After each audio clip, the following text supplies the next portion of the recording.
Muy buenas noches, bienvenidas, bienvenidos a una emisión más de Punto de Referencia, tu noticiero. Arranca la semana con la esperada reunión entre el presidente López Obrador y la virtual presidenta electa Claudia Sheinbaum. ¿Qué se acordó? ¿Qué significado tiene esto? Con los cómputos distritales que configuran ya la posibilidad de un plan C, lo vamos a ver esta noche.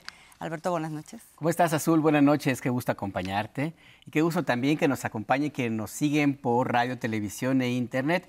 Y esta noche, además del tema político electoral, la transición en México, revisamos lo que sucede en Europa, donde la ultraderecha registra un avance importante en el Parlamento y recordamos uno de los episodios de mayor represión del anterior régimen, el ataque a estudiantes, conocido como el Halconazo. Antes saludamos también a Vanessa Salazar, quien nos acompaña en la interpretación de lengua de señas mexicana. Buenas noches, Vanessa. ¿Cómo estás? Hoy es el Día de la Lengua de Señas Mexicana, así es que por lo que te toca, muchas felicidades. Iniciamos entonces con la información. Bueno, y ahora sí nos vamos con este acento. Arrancó el proceso de transición del gobierno federal. El presidente Andrés Manuel López Obrador recibió esta tarde en Palacio Nacional a Claudia Sheinbaum, virtual presidenta electa, en un acto que fue tanto simbólico como definitorio en el inicio de este proceso de entrega-recepción del gobierno. Fue un encuentro emotivo, cercano, entre compañeros que se encaminan a asumir nuevos lugares en la historia del movimiento que han ayudado a construir juntos. Y con ello se inauguran también formas y acuerdos sobre agendas prioritarias que se dan en el marco de la posibilidad de aprobar reformas constitucionales. El anuncio de lo que se habló y acordó lo hizo público Claudia Sheinbaum en una conferencia de prensa en Palacio Nacional. Y para arrancar se establecieron 5 iniciativas de cara a lo que serán las primeras discusiones en el Congreso. Entre ellas se encuentran la reforma al Poder Judicial y también otras que forman parte de las promesas de campaña de Claudia Sheinbaum. Se definió que estas se abrirán a la deliberación pública y con especialistas antes de su discusión legislativa. Por otro lado, se adelantó también el acompañamiento de Claudia Sheinbaum a las giras estratégicas del presidente López Obrador en sus últimos meses de gobierno y para la próxima semana vendrá el anuncio del nuevo gabinete. Así que arrancamos con los detalles del histórico encuentro de esta tarde y sus acentos.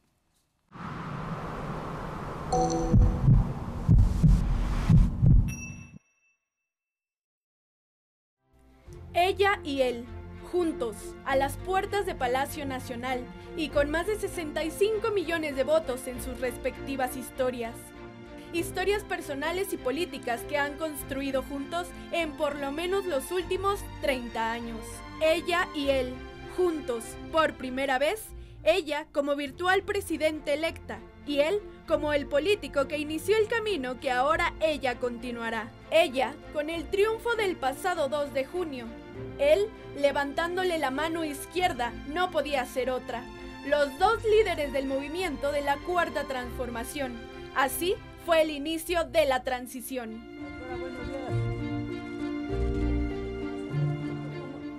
En un día como hoy, Claudia Sheinbaum empezaba el camino al centro histórico, recordando la masacre estudiantil ocurrida el 10 de junio de 1971. La oportunidad para recordar que el movimiento que respaldó casi el 60% de la población en las urnas garantizará las libertades y que jamás usará la fuerza del Estado para reprimir al pueblo. Así, la virtual presidenta electa dejaba lo que fue su casa de campaña en Iztapalapa para por primera vez, después de la elección del 2 de junio, ingresar a Palacio Nacional.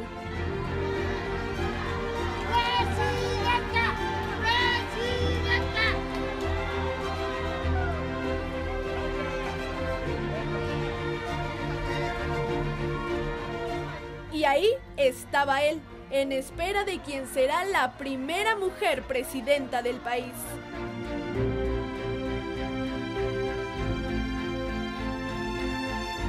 Las sonrisas aparecieron de forma automática y luego el abrazo fraterno, sí, entre dos amigos, pero también entre dos compañeros de lucha.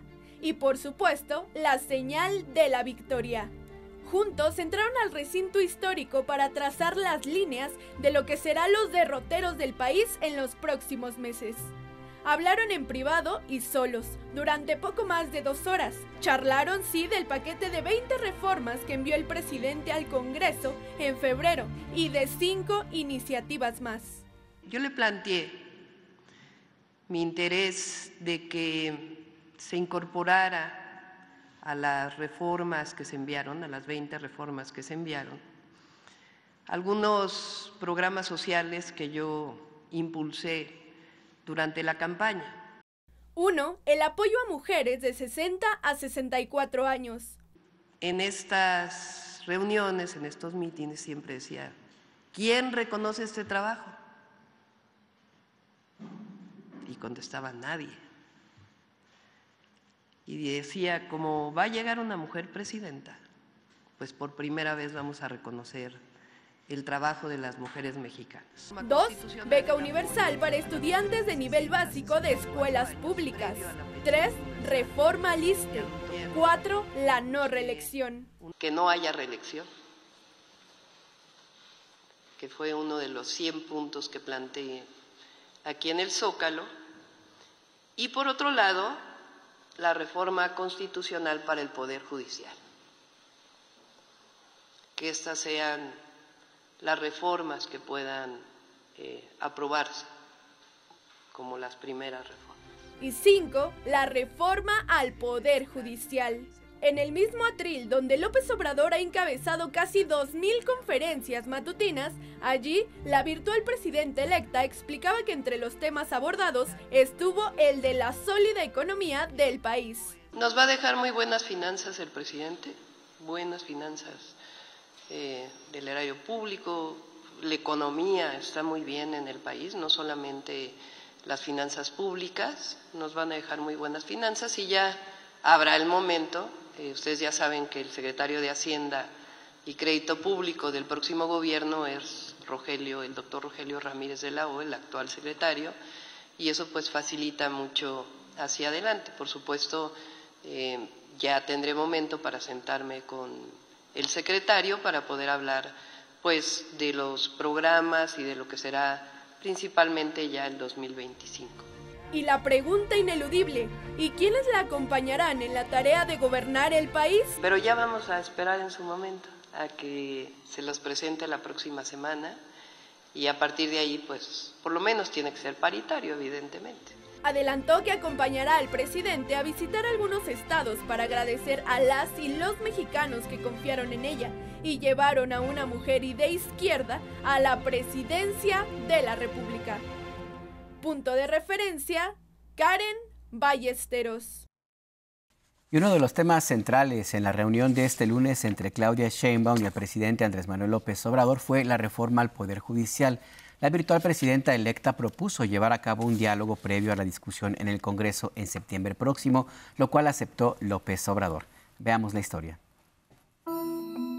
La reforma al Poder Judicial será una de las prioridades para el gobierno de Claudia Sheinbaum. Una reforma constitucional que buscará garantizar una de las principales demandas de la sociedad, el derecho a la justicia y cerrar el paso a los abusos en el ejercicio del poder. La propuesta es abrir un gran proceso de difusión, análisis y contraste.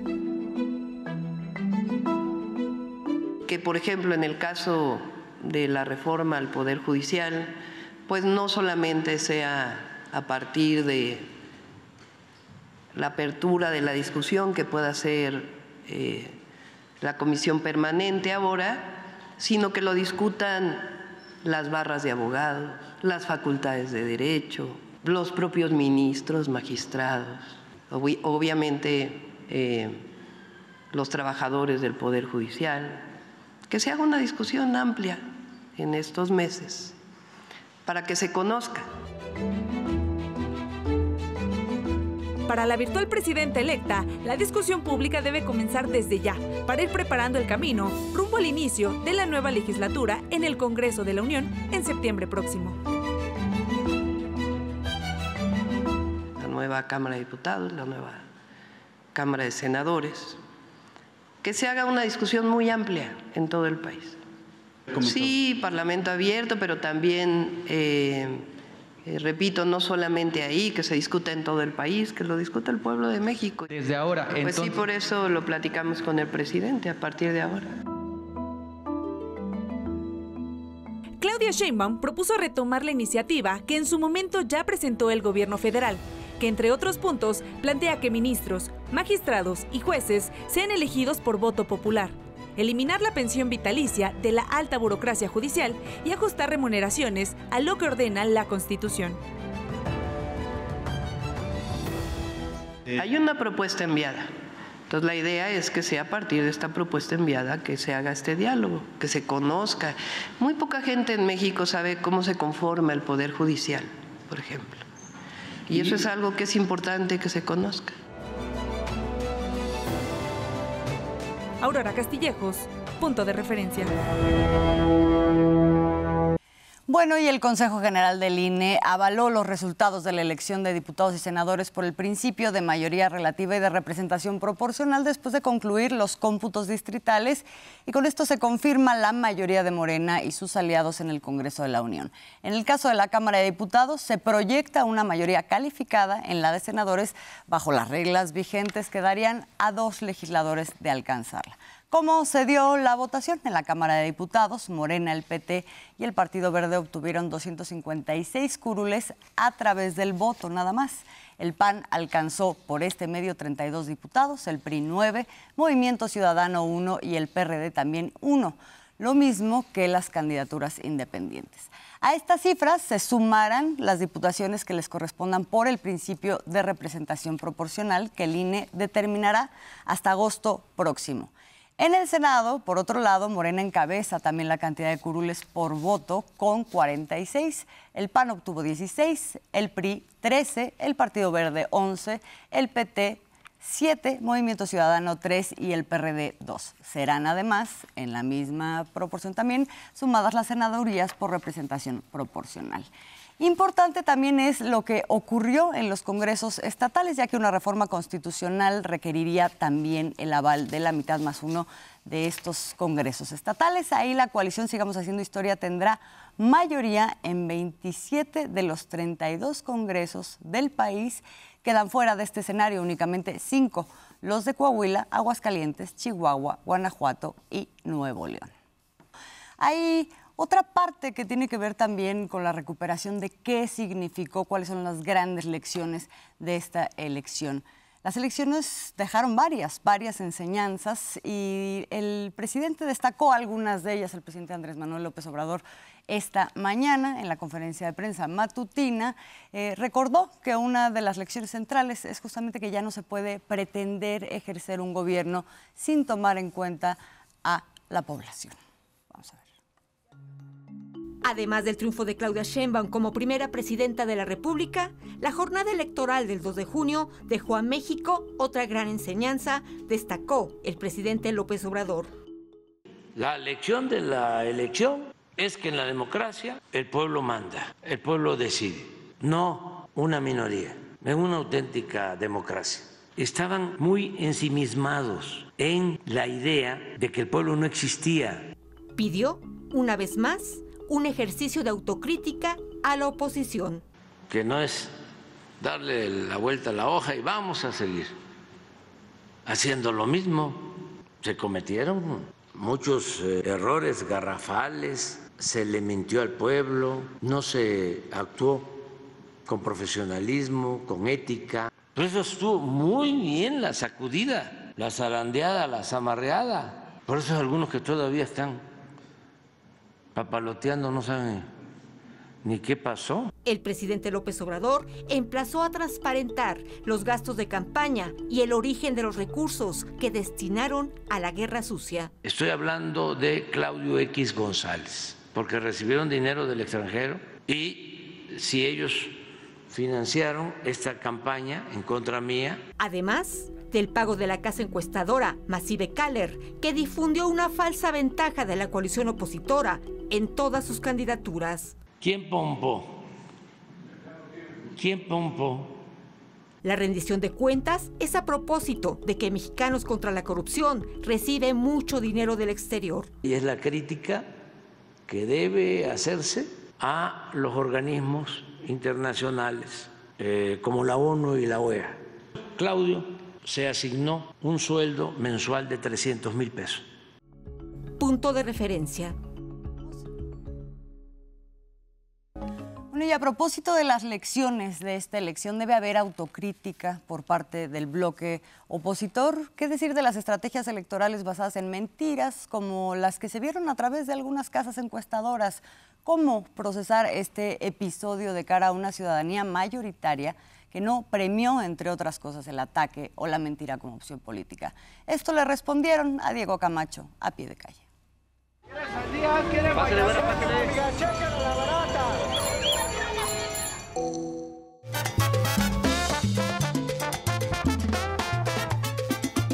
¿Qué autocrítica crees que debería de hacer el bloque opositor? Pues yo digo que dejar las cosas como quedaron, ¿no? Ahora sí que el pueblo es el que mandó y no estar haciendo tanta revuelta, ¿no? La forma en que la señora Xóchitl se dirigía, no, tenía muchas faltas al hablar, la vestimenta. Ver por la ciudadanía y no por bienes, por intereses particulares. Creo que les hace falta que vean más al pueblo y no a los más ricos. Pues no sé, no confío por el PRI ni por el PAN. Ya ves que años atrás proponían cosas y nunca las cumplían. Hay que enfocarnos más en los jóvenes ahorita, porque son ya cada vez están siendo más informados con todo lo que está pasando, entonces hay que invertir en cosas buenas, en cosas que les llamen la atención. No hay una vinculación psicoafectiva con el pueblo, con el latir del pueblo. O sea, se les dificulta aterrizar lo que Morena lo hace perfecto. ¿Qué rendición de cuentas esperarías tú de quienes mintieron durante la elección, como los medios de comunicación o las casas encuestadoras? No, pues sí que tengan ya sea alguna sanción económica o en caso de algún delito, pues que se lleve de formas legales, ¿no? Sí, alguna sanción, no sé, como pedirles las estadísticas, ¿de dónde toman las estadísticas? Como fuentes de dónde toman esas estadísticas. No pueden decir nada de que me equivoqué, sino que se vendieron al trillón, ellos le estaban dando, ellos sacaron un dineral aprovechando las campañas. Sí, también porque siempre son bien tramposos, ya los conocemos de años. Rendición de cuentas no existe, culpables o no, no, tampoco hay, entonces francamente no es que me dé igual, pero sí me gustaría que hubiera igual una parcialidad sobre todos los actos políticos que se generan durante las campañas y después de las campañas. Y vamos ahora a la capital del país. Clara Brugada ya es oficialmente jefa de gobierno electa después que el Instituto Electoral de Ciudad de México validó su victoria en las recientes elecciones y este fin de semana le entregó su constancia de mayoría. Aquí tenemos la historia.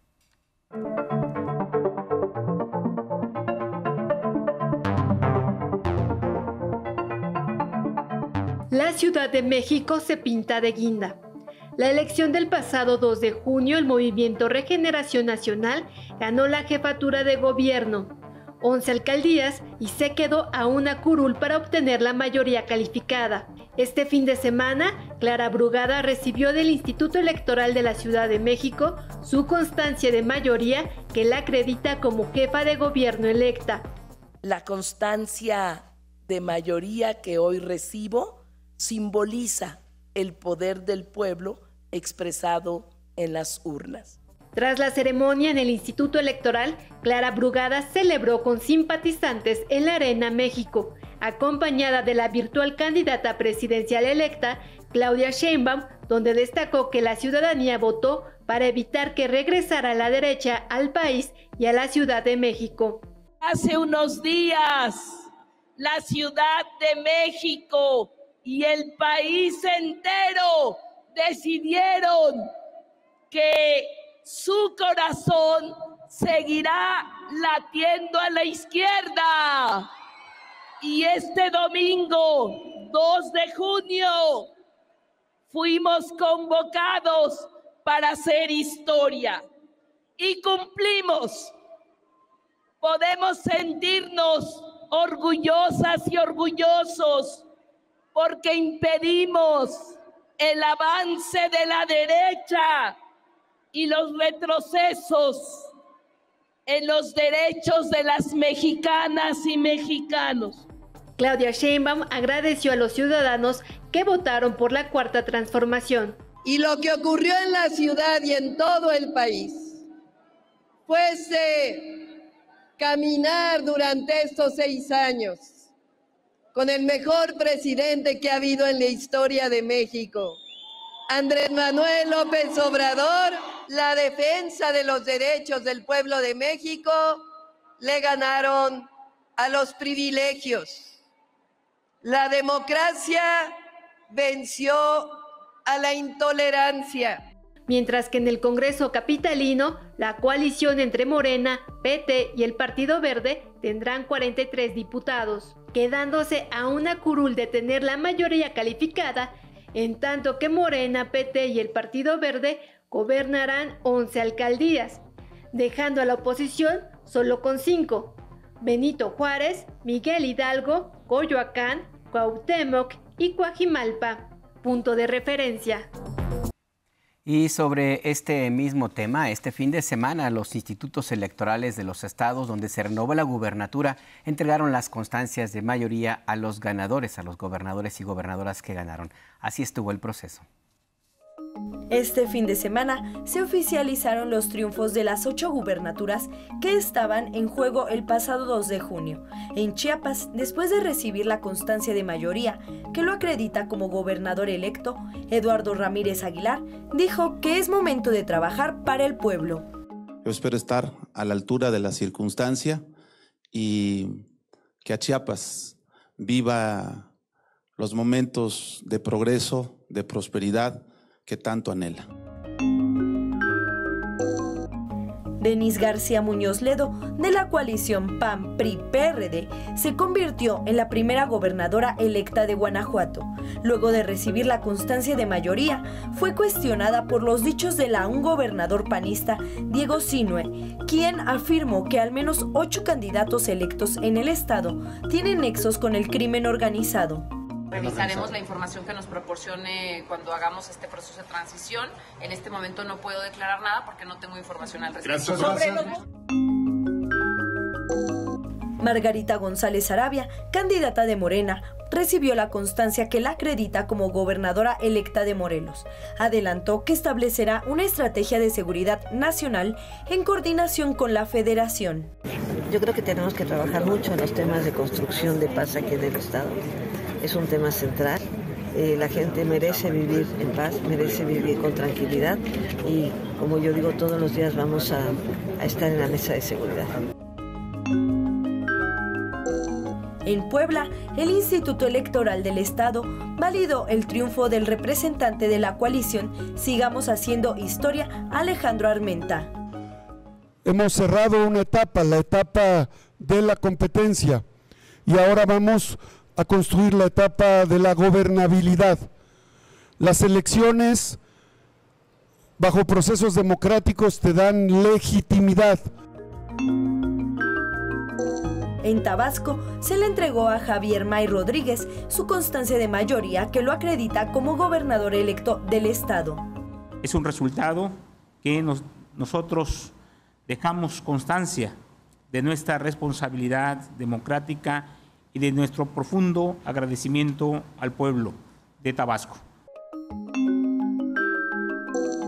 La morenista Rocío Nale García se convirtió oficialmente en la gobernadora electa de Veracruz al recibir la constancia de mayoría.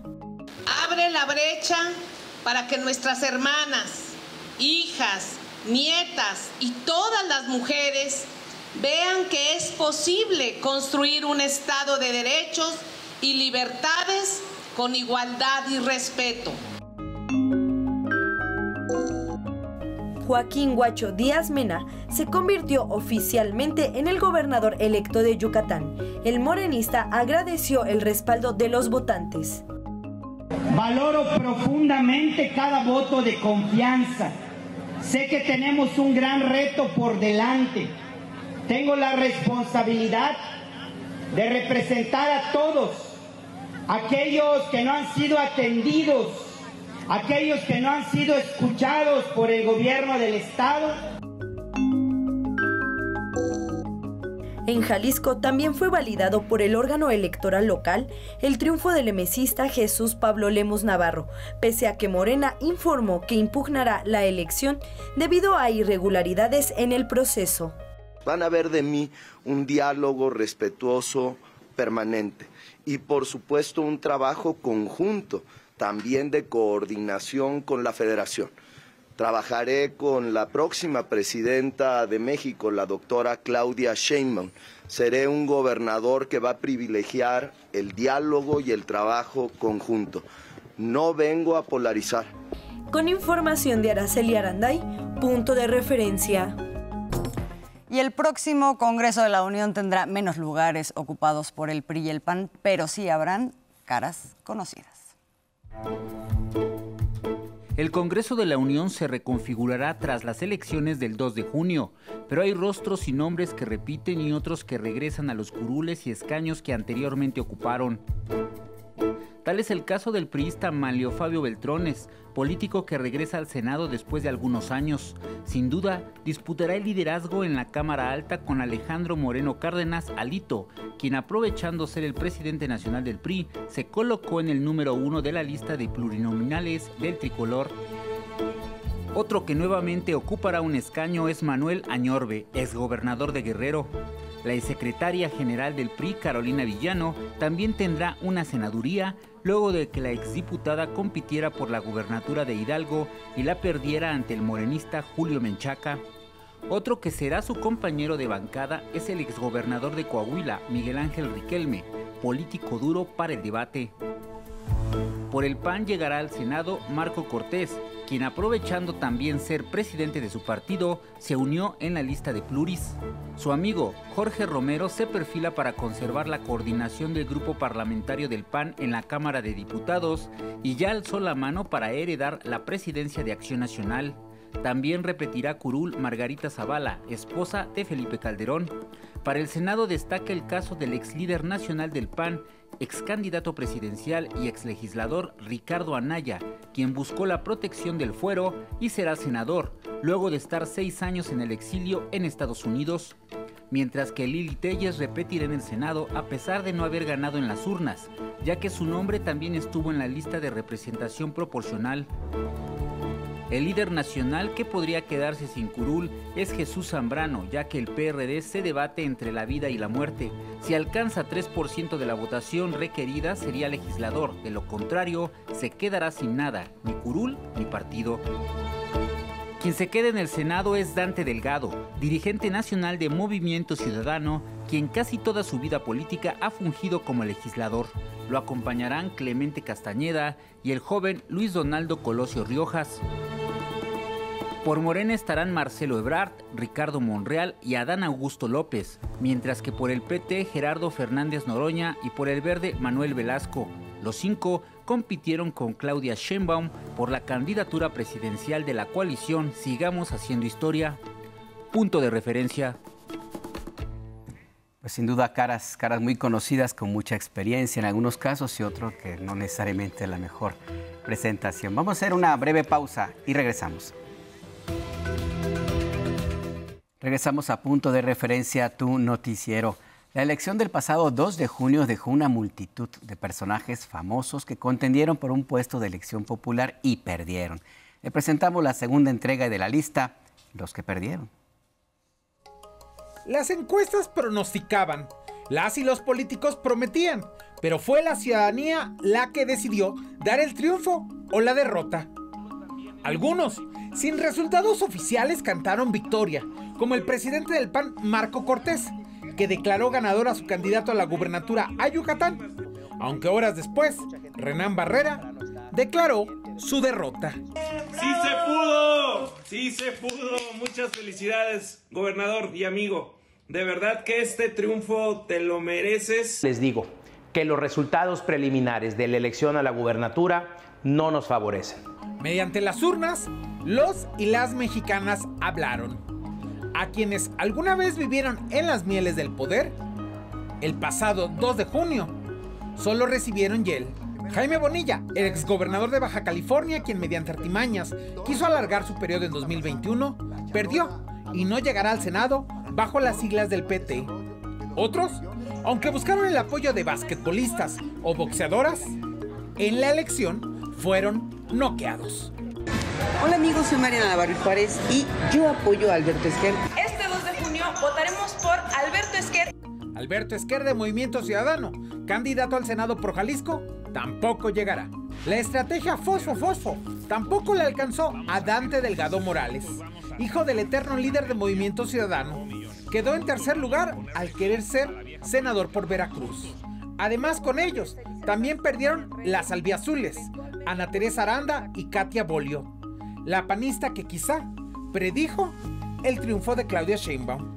Porque eso es lo que va a llevar a la victoria a Víctor Hugo, a Diego Cardós, a Edwin Bojorquez, a Renán Barrera, a Claudia Sheinbaum y a Katia Bolio. Pero bien dicen que esto no acaba hasta que no acaba. Y aunque Luis Donaldo Colosio Riojas no ganó el primer lugar para llegar al Senado, sí tendrá su curul por primera minoría, pues quedó a 18,000 votos de diferencia con el tercer lugar. Los votos no favorecieron a la oposición, sin embargo, algunos lograron colarse, como Enrique Vargas del Villar por el Estado de México, Miguel Ángel Yunes Márquez por Veracruz. Y también la priista Paloma Sánchez, que cuando se discutía la reforma eléctrica en 2022, se burló de los ciudadanos y en la pasada elección la mandaron al segundo lugar.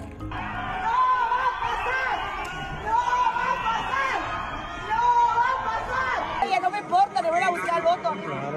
Pues si no te importa porque ya no vas a volver a ser diputado. Por eso soy pluri. Personajes como la priista serán los que se verán en los siguientes años. Algunas de ellas, como Kenia López Rabadán, quien nunca ha ganado una elección. O si vas de pluri en pluri, que también está bueno, 18 años de pluri tampoco es que... Nuevamente López Rabadán será diputada federal, un cargo por el que nadie votó por ella y con el que cumplirá 21 años en 2027 sin someterse al escrutinio del sufragio.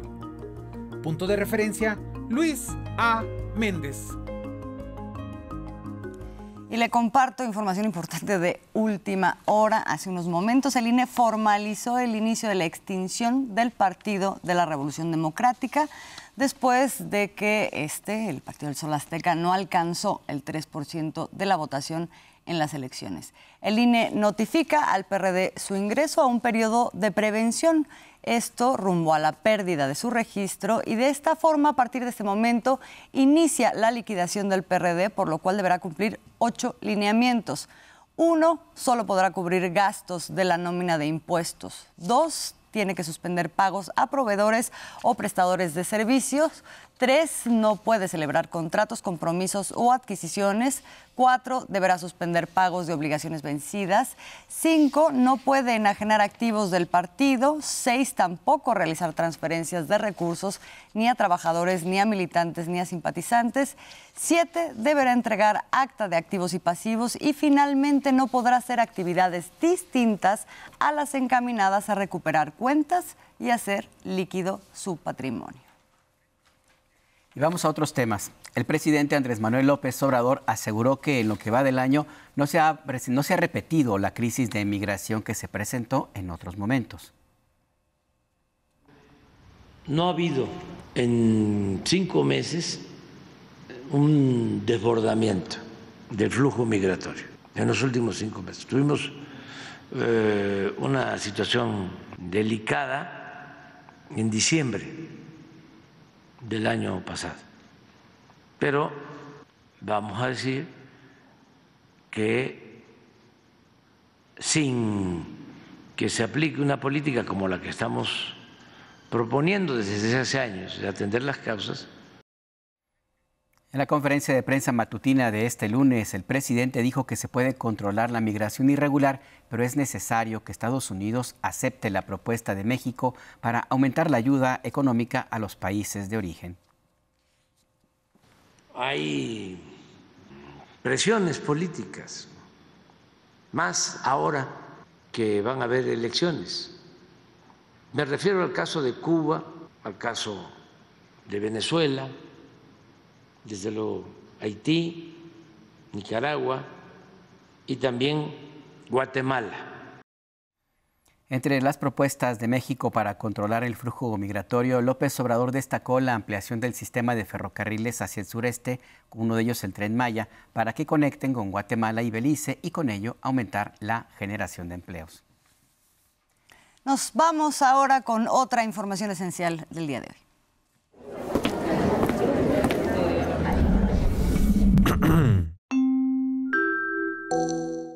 El presidente López Obrador lamentó la violencia desatada por grupos armados en Tila, Chiapas, que de acuerdo con medios locales ha provocado la muerte de 3 personas y el desplazamiento de habitantes. El mandatario federal dijo que la Sedena ya intervino para brindar protección a los pobladores. Y se logró proteger a muchas familias que salieron a Yajalón, a Petalcingo, se les protegió y se apaciguaron las cosas. 4 mujeres y 2 bebés fueron asesinados este domingo en León, Guanajuato. Fueron atacados a balazos al interior de una vecindad.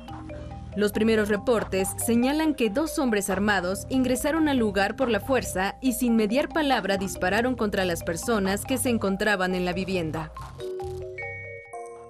El Pleno de la Suprema Corte de Justicia de la Nación aprobó la solicitud de la ministra Lenia Batres para inscribirse como derechohabiente al ISSSTE como cualquier servidor público y con ello renunciar a los seguros de gastos médicos privados de los que gozan las y los ministros. Inicialmente, la Corte había rechazado la solicitud de Batres Guadarrama, pero la propia ministra comenzó a cubrir con sus propios recursos las cuotas del ISSSTE. Finalmente, en la sesión privada de este lunes, el Pleno de la Corte decidió que es procedente inscribirla en el instituto conforme a la ley.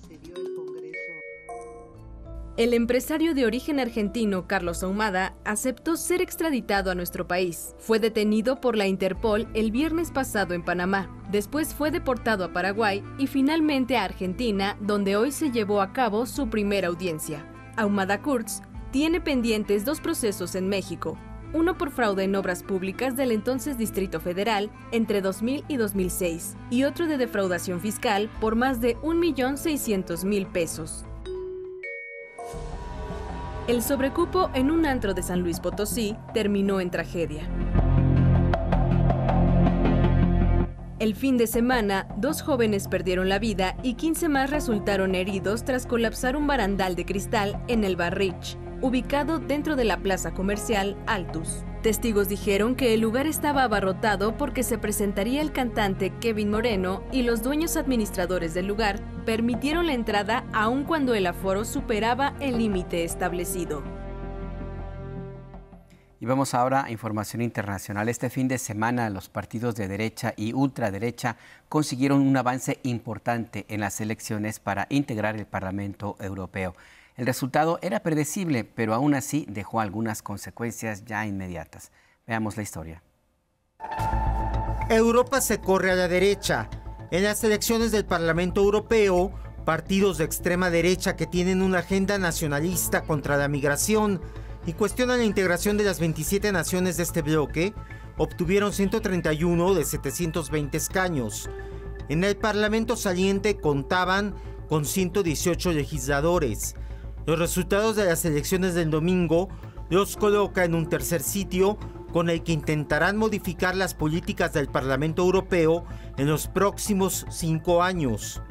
En primer lugar y con mayoría, el Partido Popular Europeo de centroderecha obtuvo 186 escaños y en alianza con socialdemócratas y liberales podrá reelegir a la alemana Ursula von der Leyen como presidenta de la Comisión Europea.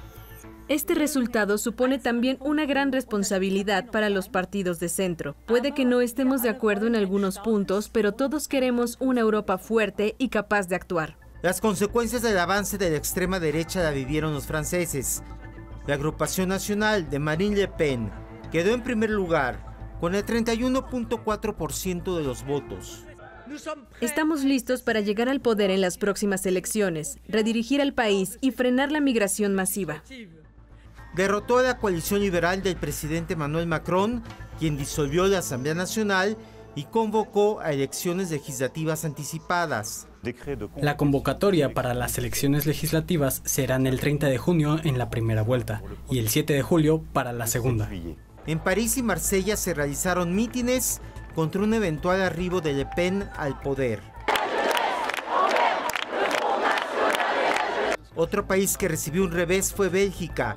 Alexander De Croo renunció como primer ministro ante el triunfo del partido derechista y separatista de la región de Flandes. La ultraderecha ganó en Austria. Queremos gobernar Austria y para eso les pido su apoyo. En Hungría y Polonia. Tenemos una tarea clara, un proyecto claro a poner en marcha. Así como en Eslovenia e Italia, teniendo un crecimiento en 18 de los 27 países que integran la Unión Europea. Extraordinariamente orgullosa del resultado de Fratelli d'Italia. Estoy también muy orgullosa del resultado para nuestros aliados de Fuerza Italia y la Liga Lombarda de la mayoría que gobierna esta nación. Los ultraderechistas ganaron el segundo sitio en Rumanía y Alemania. Debemos preocuparnos por el voto dado a los partidos populistas de derecha aquí y en otros países europeos. En Países Bajos, Eslovaquia, Suecia y Finlandia ganaron fuerzas de izquierda, rebasando a partidos ultraderechistas. Punto de referencia Federico Campbell Peña. ¿Y cómo se vive este avance de la derecha en Francia? Miguel Martínez, corresponsal de Canal 14 en ese país, nos envía este reporte. Las elecciones europeas han mostrado el regreso de la extrema derecha. Francia será el país europeo que más diputados de extrema derecha llevará al Parlamento Europeo. Un total de 30 eurodiputados franceses de los 131 que fueron elegidos en toda Europa. Aunque el Parlamento Europeo está compuesto por 720 diputados entre partidos de derecha, ecologistas e izquierda, esto ha sido una derrota para el presidente de Francia, Emmanuel Macron, quien decidió de forma sorpresiva disolver la Asamblea Nacional de Francia. La selección europea muestra que la apuesta de Macron no funcionó, porque concretamente sale muy debilitado de esta elección y al contrario lo que decimos hace mucho tiempo, que él está sirviendo de ascensor a la extrema derecha y a los fascistas en este país, se confirma una vez más. En Francia la disolución de la Asamblea Nacional ha pasado en 5 ocasiones desde 1958. Esta será la 6ª vez y la extrema derecha de Francia podría tomar el control en caso de una división de los partidos de izquierda.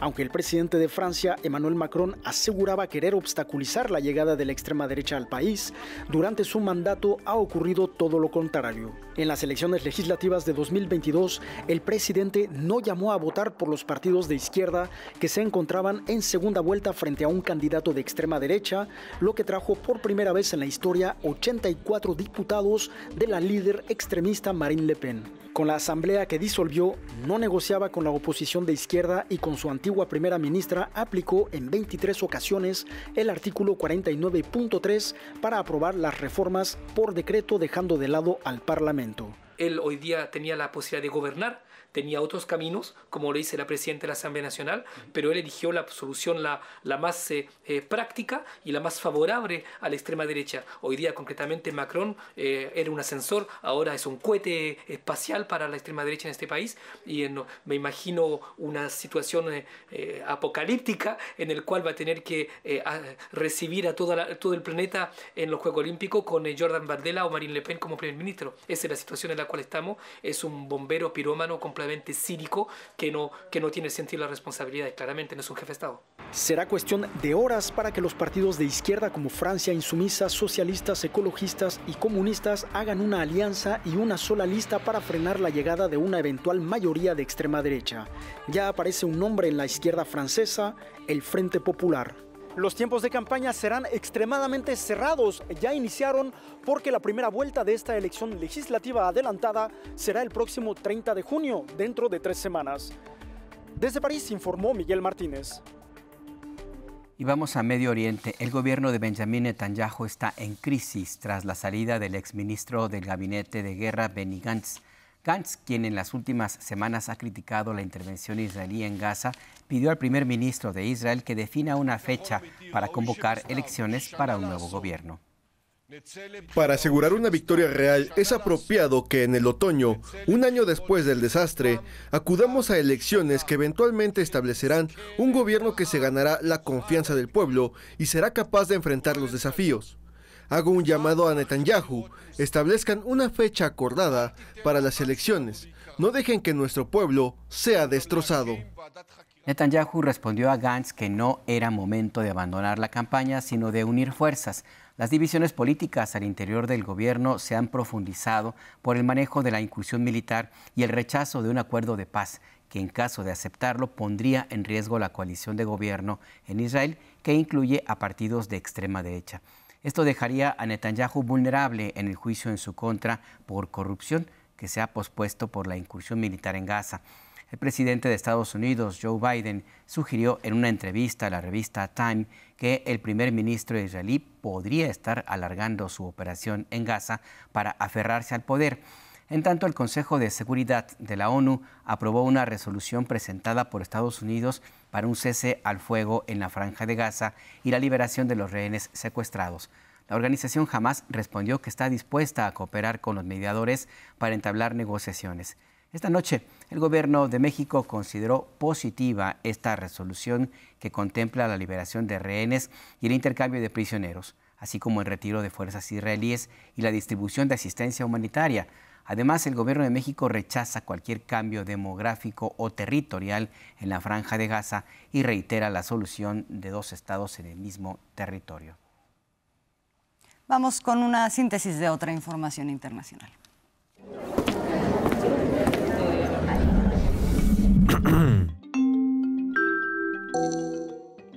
El presidente de Brasil, Luis Inácio Lula da Silva, anunció la construcción de 10 nuevos campus universitarios en 5 regiones que no cuentan con instalaciones educativas de este nivel escolar.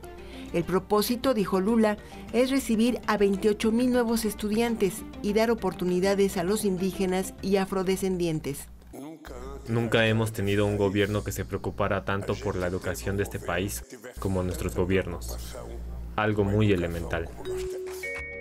La Fiscalía de Ecuador investiga a la vicepresidenta Verónica Abad por presunto tráfico de influencias, relacionado con una acusación contra su hijo Sebastián, quien en marzo fue arrestado por supuestamente ofrecer cargos dentro de la vicepresidencia a cambio de dinero. En ese país, la investigación se conoce como Caso Nene. El primer ministro de India, Narendra Modi, tomó posesión para un tercer mandato al frente del país más poblado del mundo.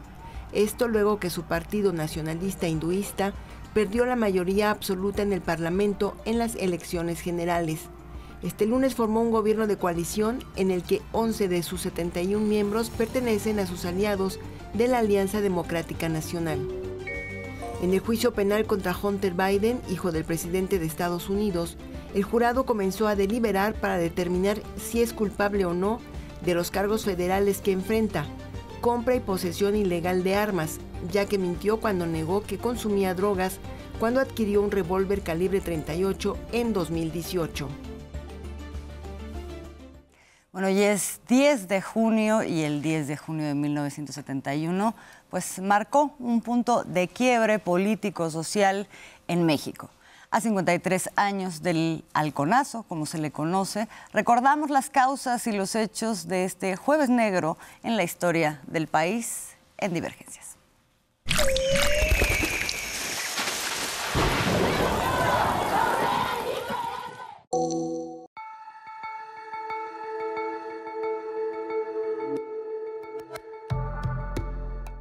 Hoy hace 53 años, el entonces presidente Luis Echeverría Álvarez dio una orden que sacudiría por siempre a cientos de familias, a millones de mexicanos y a la historia.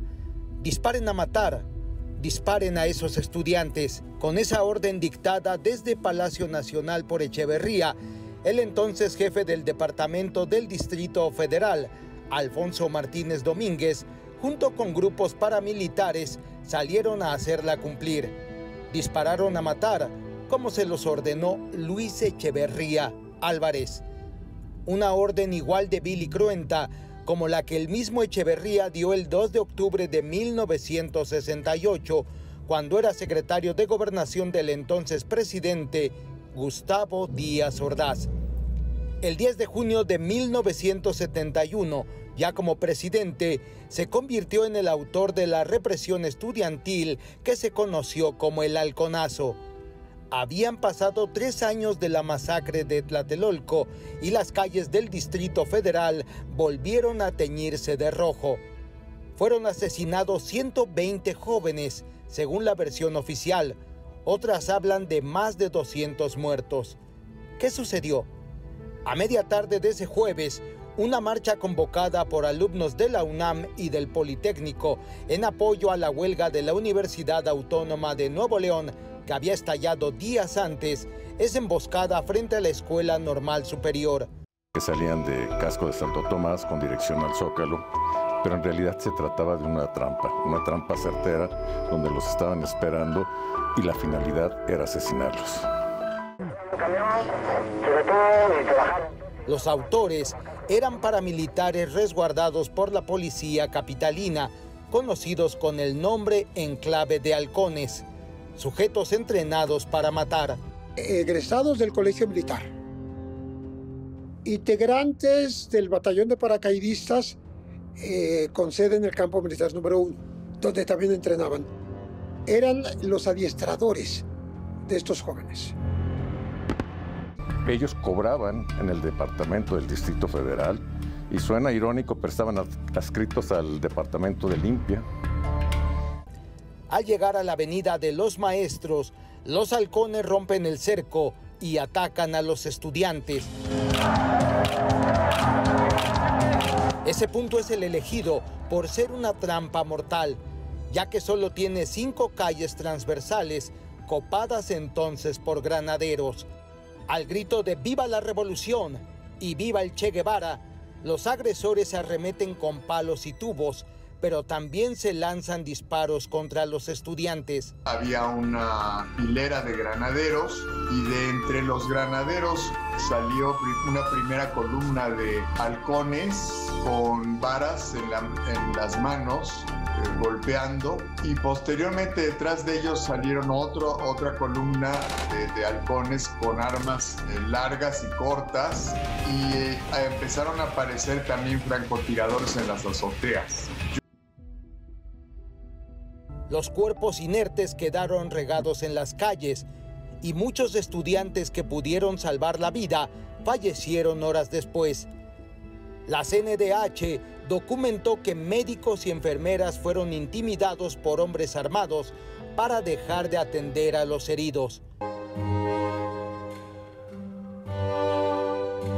Fueron halcones o agentes vestidos de civil a quitar las sondas.